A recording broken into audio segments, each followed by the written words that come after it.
Bueno, y en el último bloque del programa de hoy, vuelta de página, cambiamos de tema, dejamos de lado el mundo de los abogados, ¿no? Que ya nos estuvimos anticipando a la fecha de mañana. Y una lamentable noticia, la muerte del futbolista uruguayo Juan Manuel Izquierdo, de 27 años, que se desplomó en el partido que se estaba disputando en San Pablo, Brasil, un partido, una fecha por la Copa Libertadores, y durante el partido se desplomó, cayó desplomado, ¿no?, en el campo de juego. Esto fue el 22 de agosto.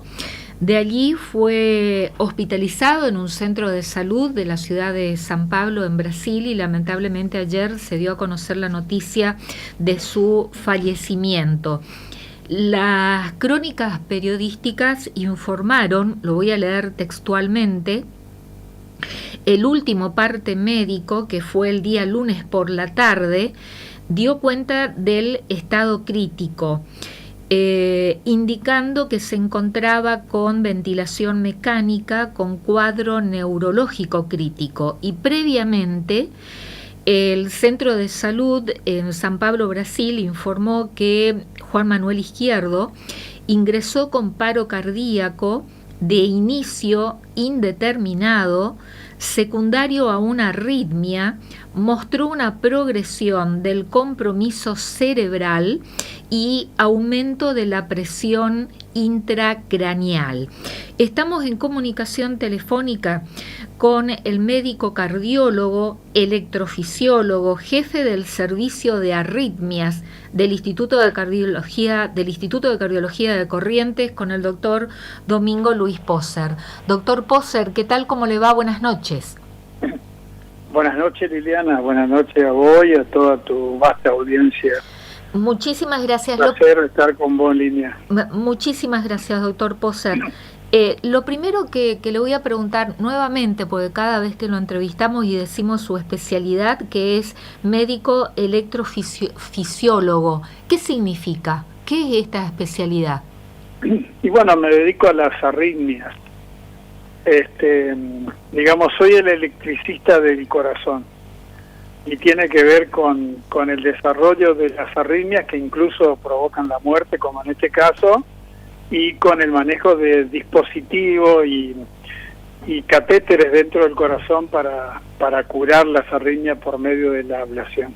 La electrofisiología comprende la arritmia, la intervención de la arritmia invasiva y no invasiva, digamos, ¿no? ¿Y qué Así son? que justamente nuestro departamento tiene el área de Holter, de control de marcapasos, TILT, que es un área distinta al área de hemodinamia, donde hacemos intervencionismo. ¿Y qué son las arritmias? Bueno, el prefijo A es sin ritmo, pero en realidad es alteración del ritmo cardíaco. Cuando se pierde el ritmo desde un simple latido como una extrasístole, que es un latido anticipado y que muchas veces las personas lo perciben, lo sienten, a la aparición de una taquicardia, de un ritmo acelerado muy rápido, algunos de estos que se toleran y otros que no se toleran, porque cae la presión arterial y el paciente pierde el conocimiento y cae inmediatamente. Así que las alteraciones del ritmo comprenden un espectro muy amplio. Muchas de ellos son benignas y imposible de desencadenar este colapso que acaba usted de comentar, y otras que sí, y que llevan a la muerte incluso. Cada vez que sucede una muerte de esta naturaleza, y en un deportista de un deporte profesional, como es el caso de este jugador uruguayo, este futbolista uruguayo del que estamos hablando, es que abordamos estos temas, ¿no? Y la primera pregunta que surge es cómo un futbolista que se presume que están cuidados, monitoreados, estamos hablando de fútbol profesional, jugando en un club como el Club Nacional de Montevideo, y además relativamente joven, estamos hablando de 27 años, ¿cómo le puede pasar esto, que en pleno partido caiga desplomado y bueno, como consecuencia lamentablemente su posterior muerte, y con todo esto que leí textualmente de lo que se informó a través de los distintos partes médicos? ¿Se puede prevenir? ¿Esto aparece así de golpe? ¿Sale? Una pregunta que a lo mejor no tiene nada que ver, ¿sale en un electro, por ejemplo, en los controles de rutina que son sometidos los jugadores profesionales, doctor Poser? Sí, digamos que en el deporte podemos diferenciar desde menos de 35 años, que es el caso de esta persona, a más de 35 años. Los mayores de 35 años, la gran protagonista de la muerte es la enfermedad coronaria, la arteriosclerosis coronaria. Se produce un infarto, se tapa una arteria y produce es la muerte de la inmensa mayoría de las personas que hacen fútbol y que están con sobrepeso y que no están perfectamente controlados, y esa es la causa en el 97% de los casos, puedo decir, que muere en personas mayores de 35 años.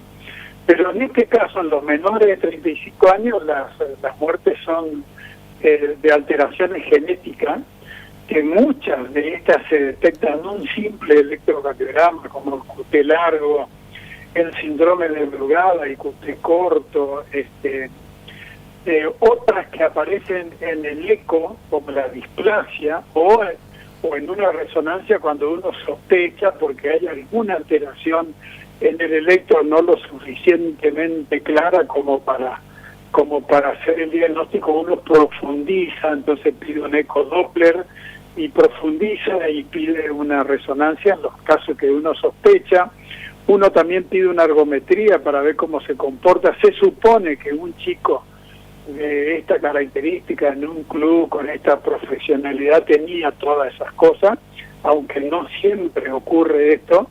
Y le voy a comentar algo que es muy importante aún en este nivel del fútbol profesional. A ver. Porque si usted mira los videos, si usted vio el partido, porque esta es la otra pata tan importante para salvar vidas, que primero es la detección, que existan los debidos controles, pero lo segundo es que en los estadios estén los desfibriladores y haya gente capacitada para reanimar incluso sus compañeros en forma inmediata, porque es muy común en los videos, en gigantescos estadios donde los compañeros se sacan la remera y le soplan, le ventilan, digamos, ¿no? Cuando en realidad tendría que saltar e inmediatamente hacer reanimación, que es lo que salva la vida inmediatamente, porque si pasan los minutos, pasa lo que pasa en este chico, digamos, ¿no?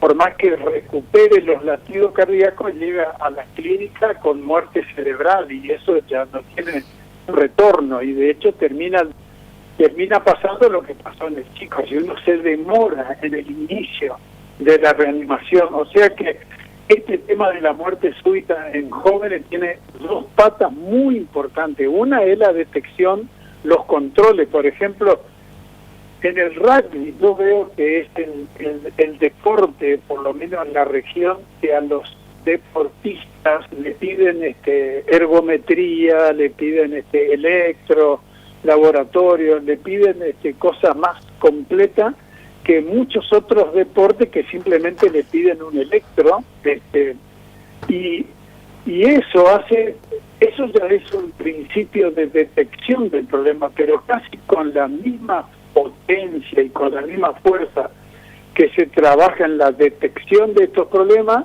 los clubes tienen que trabajar en tener gente preparada para reanimar, tener un DEA, un equipo que lo puede manejar.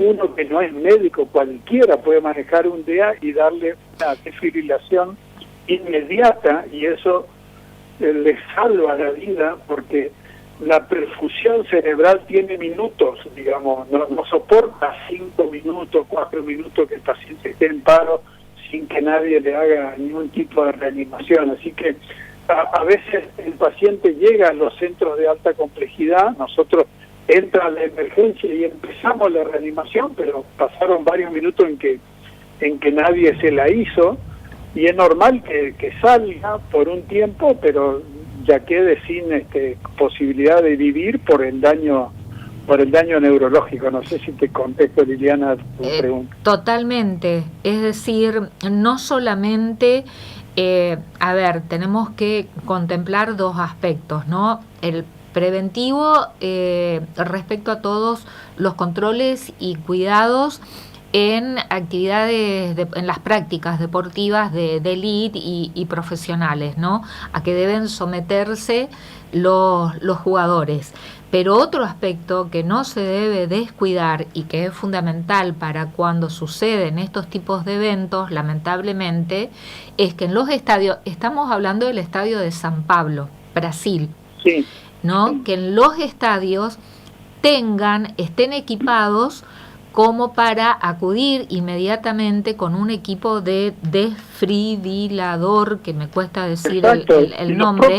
Los propios futbolistas, también, porque le rodean a su compañero y son los que están al lado, el árbitro, toda esa gente tiene que saber, las inmediatamente comienza. Claro, exacto, Liliana, exacto.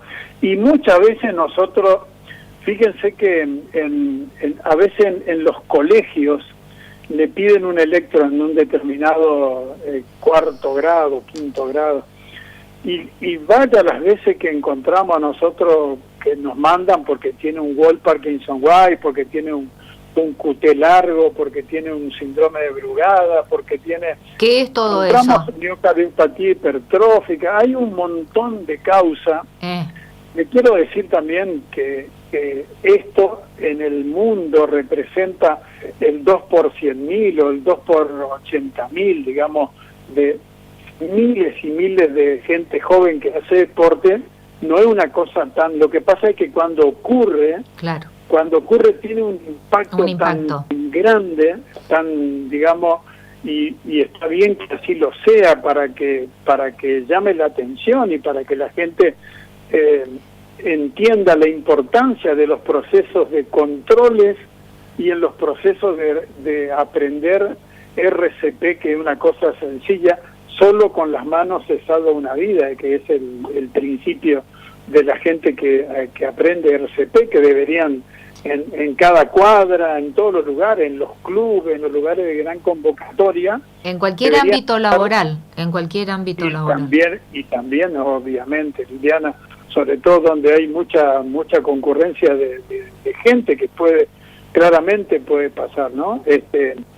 Me sorprende realmente me sorprende mucho que pase esto en los deportistas jóvenes, porque están sometidos a riguroso control, digamos, ¿no?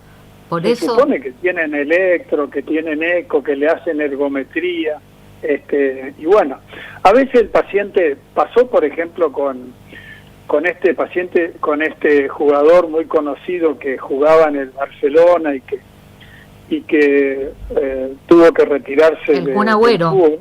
Exacto. Él, digamos, yo sé por fuente, porque lo conozco al médico que lo trataba, que tuvo una especie de virosis, una gripe. Él incluso había tenido COVID, pero la gente de allá cree que no fue el COVID, que fue una virosis, una gripe es un proceso infeccioso, inflamatorio, que generalmente compromete las gargantas, los pulmones, y a veces inflama el corazón, digamos, produce una miocarditis, y eso puede producir arritmia. En este caso, él tenía una taquicardia ventricular, una arritmia que le puede provocar la muerte y que fue curada, digamos, le hicieron la ablación de la arritmia. O sea, con esto te quiero decir que a veces el desenlace ocurre por algo con que nació la persona, el paciente joven, porque tiene una malformación genética que están en los genes del mensaje de la carga de arritmia. Pero otras veces Otras veces pasa porque hay en un el factor camino se encuentra desencadenante. por ejemplo, claro, con una gripe mal curada o con una virosis. Son múltiples las causas que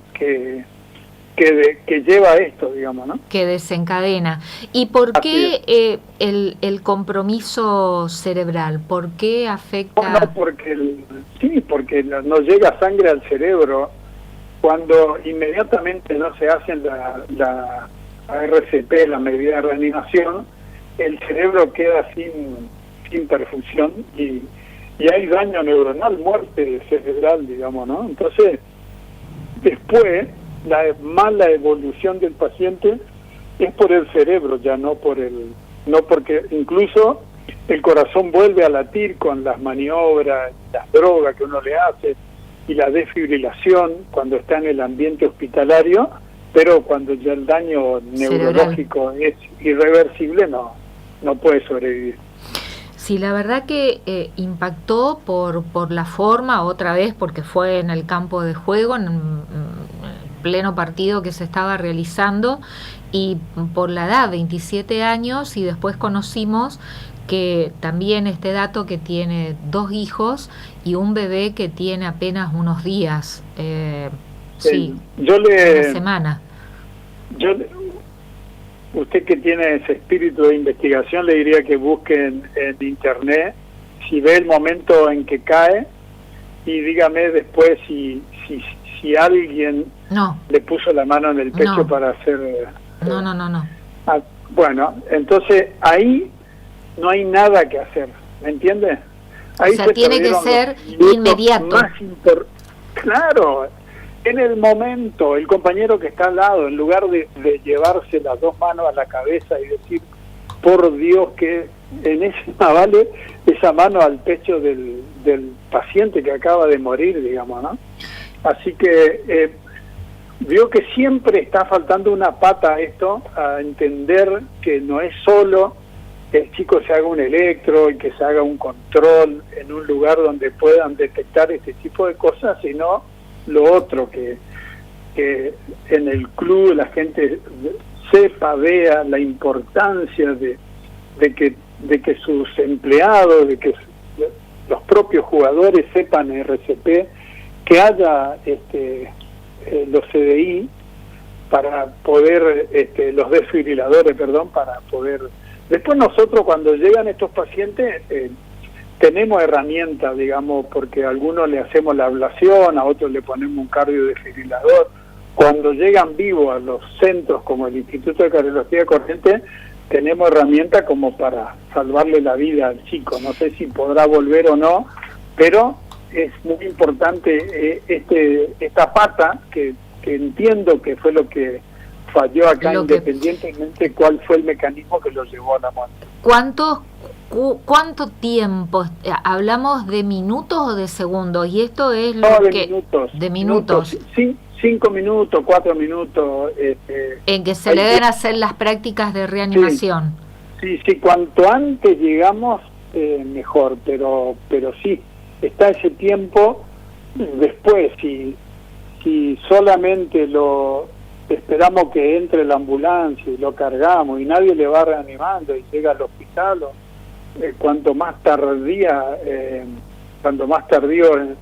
arrancamos con la reanimación, digamos, tenemos menos chance de tener efectividad. O sea, la efectividad está en que sea inmediata al inicio de por lo menos el masaje.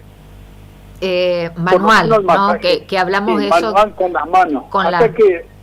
Hasta que llegue un desfibrilador, digamos, pero por lo menos poner el talón de la mano en el pecho y comenzar con el RCP. Que es la presión, que tampoco tiene que ser demasiado fuerte, sino tipo bombeo, digamos, ¿no? Para lograr la reanimación. Pero tiene que ser, no importa si rompe una costilla liviana. Y no, entre salvar una vida y romper una... No sirve para nada, claro. Porque uno está moviendo, está haciendo circular la sangre con el masaje cardíaco. Y si se rompe una costilla no pasa nada, eso es si curable, salvamos la vida y se rompe una costilla, pero si obviamente, ¿no? Muy despacito no sirve para nada, porque tiene que No, ser con porque presión. cuando es un masaje efectivo, alguien puede detectar el pulso carotídeo, que es solo del masaje del que está haciendo, cuando el masaje es efectivo, ¿me entiendes? Incluso fíjese, Liliana, que se sacó la ventilación, el boca a boca, todo porque mucha gente no hacía reanimación por eso, por no meter la boca en los tiempos de las distintas enfermedades, y las guía ahora incluso saca. Lo importante es que haga RCP, digamos, con las manos, no importa, no es necesario la ventilación, eso llegará un poquitito más tarde. La importancia también que en los colegios enseñemos estas maniobras, doctor Sí. Poser, ¿no? En todos los Sí, ámbitos. hay incluso una ley de educación que nosotros muchas veces, la gente del instituto iba o por el Rotary. Yo he ido muchas veces a distintas escuelas a dar estos cursos, digamos, ¿no? Sí,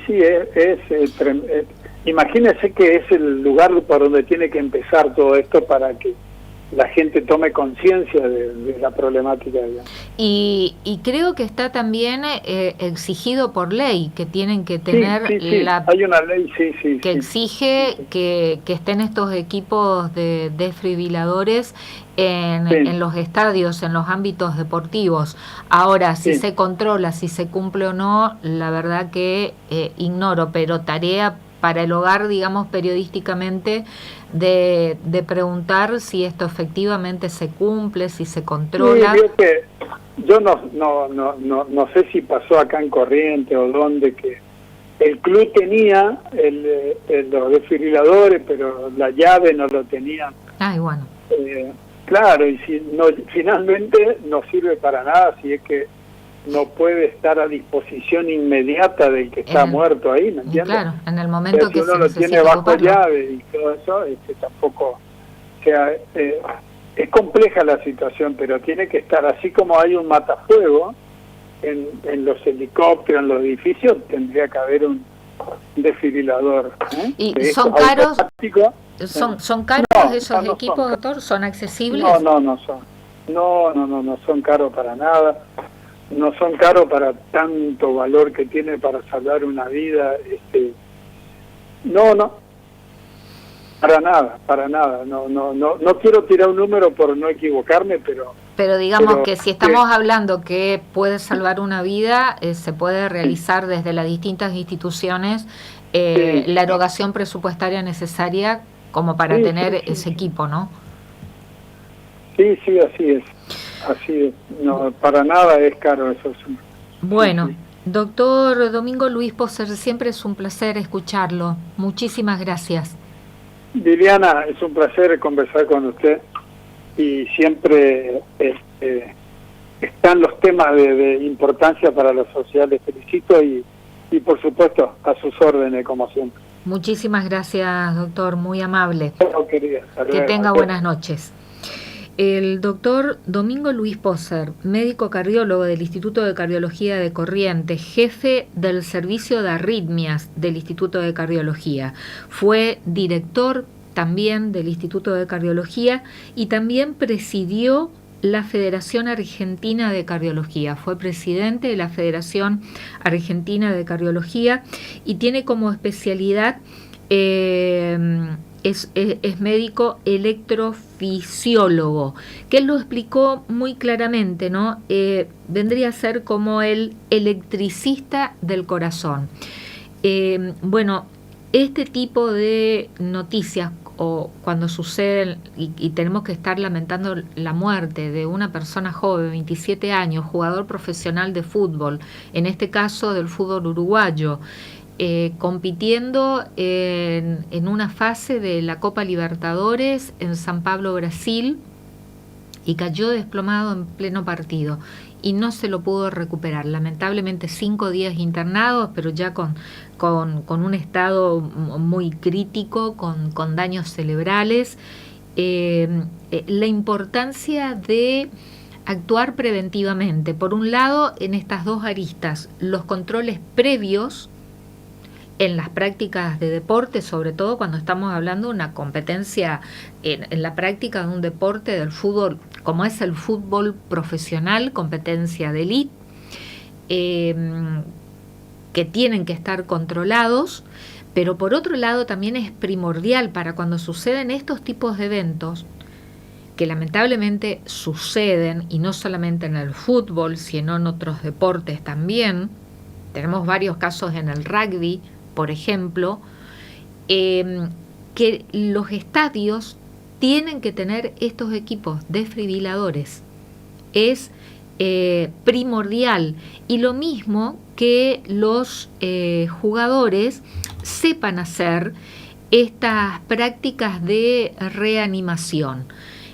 Porque salva una vida. Inmediatamente en el momento en que ocurre y el jugador en este caso se desploma, que los otros jugadores mínimamente le hagan las prácticas de reanimación manual mientras ingresa la ambulancia y traen el desfibrilador. Bueno, esos minutitos son fundamentales para evitar la muerte. Y aquí Francisco me pasó el presupuesto.